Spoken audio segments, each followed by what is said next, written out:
美国2024年总统大选又是一场拜登和特朗普的对决，但谁赢谁输，目前仍然存在高度不确定性。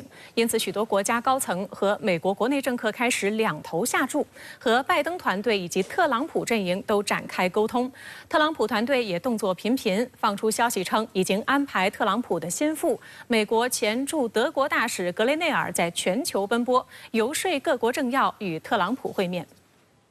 4月23号，现年77岁的美国前总统特朗普在纽约的特朗普大厦会见了现年83岁的日本执政党自民党副总裁、前首相麻生太郎。现场画面显示，特朗普在大厦门口迎接到访的麻生太郎，两人微笑握手寒暄，气氛十分热络。据美联社报道，两人进行了1个多小时的会谈。特朗普竞选团队在一份声明中表示，两人讨论了美日联盟对印太地区安全与稳定的重要性。特朗普还赞扬了日本增加国防开支。大家都知道，他这个叫做 ego 啊，他的这个自我很大的。那所以，如果说你今天满足了他这种虚荣心，说不定就会比较在政策上面不会对你有敌意。那我觉得这个是大家都在预备这样的一个状况。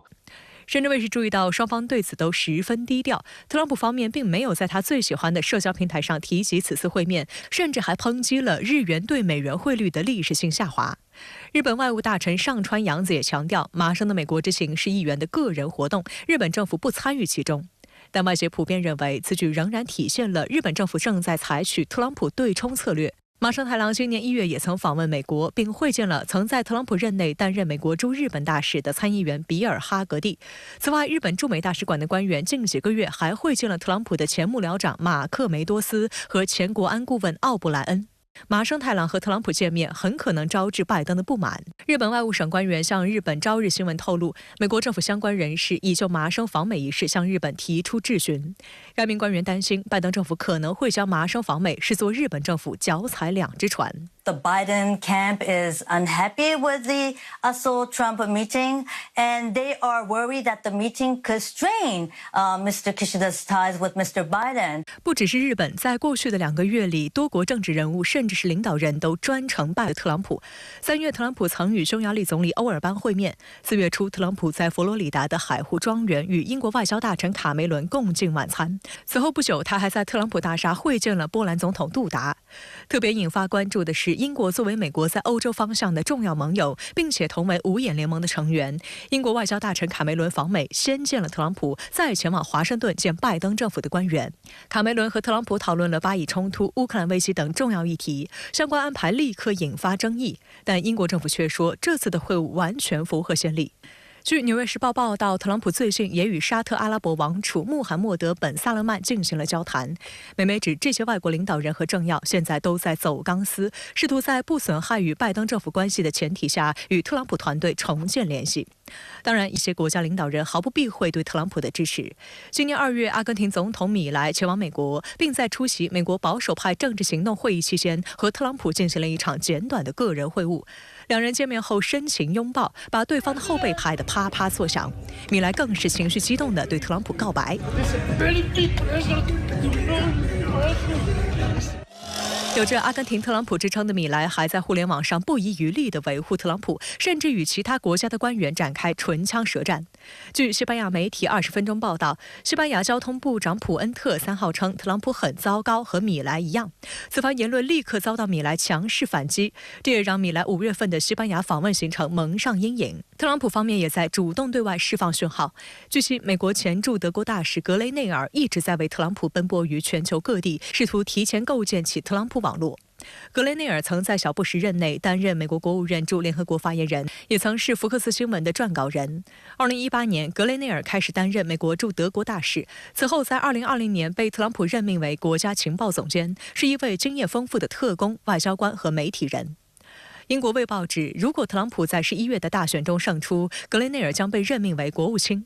美国政客新闻网则认为，特朗普可能会任命格雷内尔为国家安全顾问，但无论担任何种角色，格雷内尔都将发挥他好斗的优势，并将美国优先政策贯彻到底。这也让美国盟友们感到担忧，包括北约的国家也会担心说，会不会川普一上来要他们自付很多的军费？德国也在暗地里头在跟川普有进行一些这个来往，大部分的国家都已经在预备说，万一他回来，我们该怎么应对？所以这个是也展现出来，就是说拜登的选情并不是那么好。特朗普若是重返白宫，将如何处理对华关系引发极大讨论，特别是在台湾问题上，特朗普任内的爱将、美国驻欧洲安全与合作组织前大使吉尔摩扬言，特朗普若再次上台，将全力支持台当局。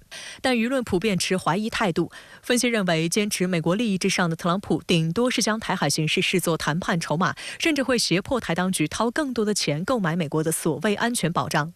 但特朗普团队会极力避免和中国大陆产生正面冲突。特朗普在最新的采访中也不愿明说是否会保护台湾。在美国国内，一些商业大佬们也开始为特朗普重返白宫准备预案。外界注意到，去年摩根大通首席执行官戴蒙还在敦促商界领袖支持美国前常驻联合国代表黑利，但眼看黑利在共和党内初选节节败退，戴蒙开始对特朗普任上的表现表达赞赏。同样的情况也发生在黑石集团董事长兼首席执行官苏世民身上。分析人士称，商界正被迫考虑特朗普在第二个任期内贸易保护主义的回归。此外，特朗普上一个任期通过的减税与就业法案条款将于2025年到期。如果特朗普再次当选，他很可能会进一步削减个人和企业所得税，商界必须为此做好准备。美国有线电视新闻网4月底公布的一份最新民调显示，虽然特朗普官司缠身，在美国注册选民中，他的支持率稳定保持在49%，与 CNN 在1月份进行的民调结果相同。而拜登的支持率却稍有变动，从之前的45%降至43%。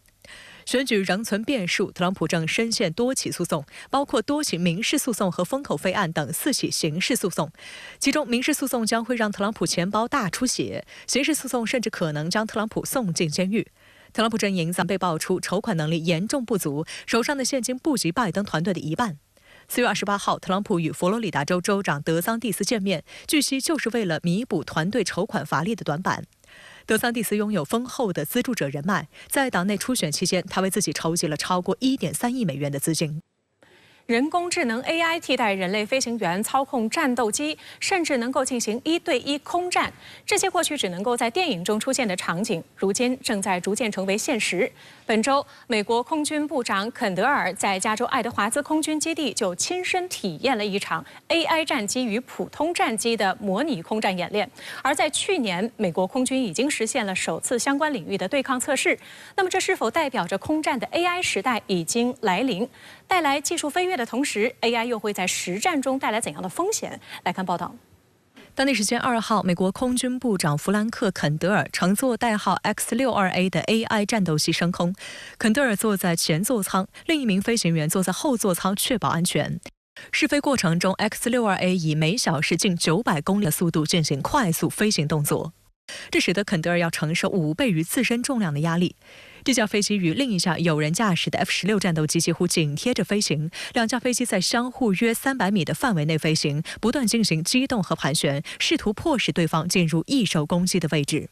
We set up a situation for an engagement, if you will, and then we turn the automation on and we let it control the airplane for some period of time, a minute or two perhaps during the engagement.And then you turn it back off. 在约1小时的飞行结束后，肯德尔爬出驾驶舱并表示，他在飞行过程中看到了足够多的东西。他相信这个仍在学习中的 AI 有能力决定是否在战争中发射弹药。X-62A 是一种经过重大改装的双座型 F-16D 战斗机，也被称为可变稳定性飞行模拟器测试飞机。它的飞行系统可以模仿几乎任何其他飞行的飞行品质，这使它成为一种独特的试验台，可用于各种需要真实平台的测试目的。这也是人工智能首次被用于战术飞机。Defense officials say the U.S. is the only military in the world with this technology, successfully flying a jet with artificial intelligence. This aircraft and the X-62 has one purpose, which is to advance the state of machine learning. 事实上，在去年9月，美军方就宣布 X-62A 以完全自主的飞行模式首次参加了与有人操作的 F-16战机的空中格斗。这是空战进化项目重要的里程碑标志，使2023年成为让机器学习在空中成为现实的一年。根据美国国防部高级研究计划局今年4月中旬释放的这次测试的视频 ，X-62A 首先采取防御飞行姿态，随后逐渐转为进攻。这架战机的速度达到每小时1200英里，约1.6马赫。赫，而两机之间的距离最近时仅只有600米。These engagements involved both defensive and offensive maneuvers, demonstrating the potential of AI-controlled flight in complex combat scenarios. 据悉，美方没有公布人机空战的胜负结果，仅表示这属于高度机密。但空战进化项目经理表示 ，X-62A 的表现贴近了实战标准，并没有让 F-16占据太多优势。特别是在近距离高速接近阶段 ，X-62A 永远比人类飞行员冷静。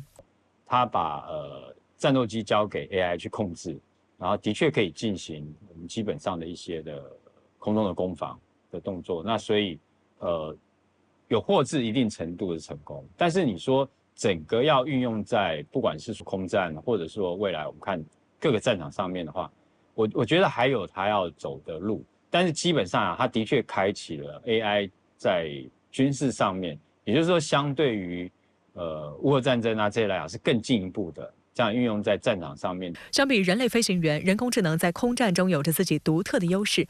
首先，人工智能可以增加容错率。研究表明 ，AI 可以在动态的环境中考虑和协调最佳的战术计划，并做出精确的响应，比人类要快250倍。其次，人工智能可以突破人类生理的局限，限制飞行员的过载值极限，不会对 AI 控制的战机造成影响。尤其是一场现代空战要经历数十次高过载机动，对于人类来说是体力和承受力的考验，但对 AI 来说却是带有累积效应的持续学习，反而有助于加速建立优势。另一方面，人工智能技术发展带来的风险也越来越凸显。美媒指出，目前大多数无人机还需要人类远程操控、远程决策。今后 AI 如果全面替代人做决定，失控的风险将大幅上升。Is that a possibility, really, this kind of technology going rogue? I think it's too early to say it is or it isn't. Do you ever see a point of fully autonomous weapons? So U.S. Air Force aircraft that are fully autonomous weapons? We're not going to unleash killer robots on the battlefield to kill anything they want. That's not going to happen. We're going to make sure that we comply with the laws of war.